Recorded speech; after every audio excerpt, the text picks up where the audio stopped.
Gentlemen, what's going on? In a world where we ask what is woman and we're left with people crawdadding into some tolerant snake hole of a woman is whatever you wish her to be, or him, or they, them, and their. I find it not only imperative but dutiful, hell, even responsible to lay out the groundwork for what a man is and should be built upon. First and foremost, a man is filled with testosterone, a penis and balls, and those were not surgically constructed by some nut job doctor. Pun intended.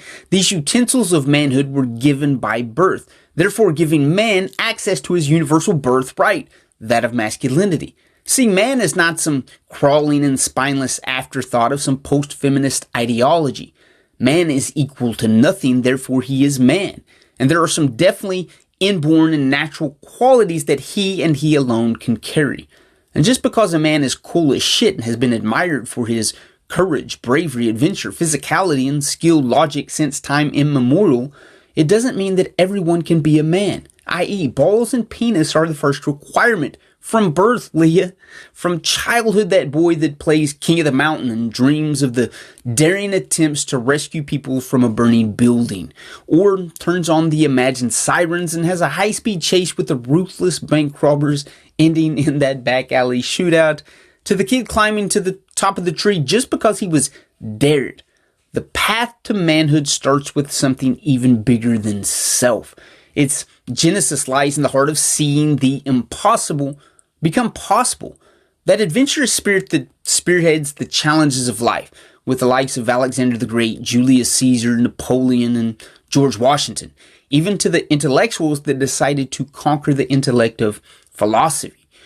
From Marcus Aurelius, Seneca, and my favorite, Nietzsche. Man has the literal and figurative balls to go into the unknowns of life. He carries the physical strength to summit the mountainous giants of adversity. Man is king of the mountain because he has the authority to do so. And this king carries the honor and responsibility of a man in power, to lead with dignity and integrity. A man doesn't lord over people with a tyrannical fist, but he is intolerant of weakness and degenerate behavior.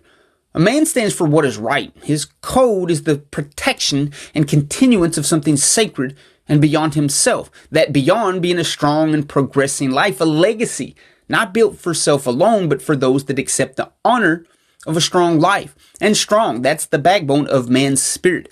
Physically strong, emotionally strong, and intellectually strong.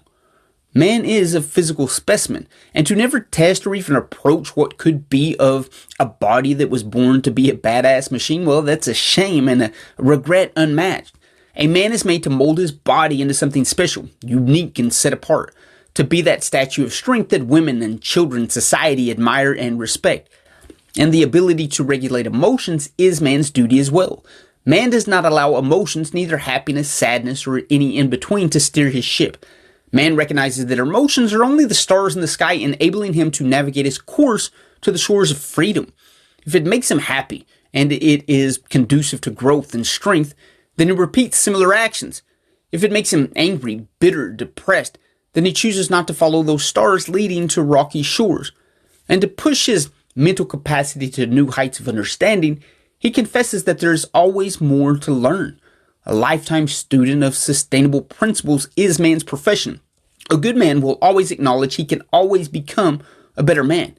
He is strong, upright, and adaptable in every facet of life. Adaptable, but not a leaf in the wind. Man is willing to dig new channels of water, but that channel is filled with the water of the one and only river. That river flowing with the water of man's highest code. A code that he's not only willing to die for, but more importantly, live for. And there is the linchpin. Man is created to live. Life is the ultimate destiny. Man lives to make his life his own.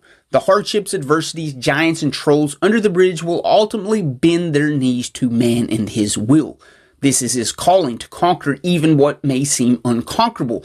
And even in death and defeat, man leaves behind a spirit of courage that permeates the spirit of those men yet to be born, those boys that are called to climb the highest tree and dream the loftiest kingdom. Man dares to challenge himself to go a little further into the darkness, yet he carries that torch and that axe, an axe to chop out a path for those brave enough to follow, and a fiery torch so that the path becomes filled with light, and that can sum up man.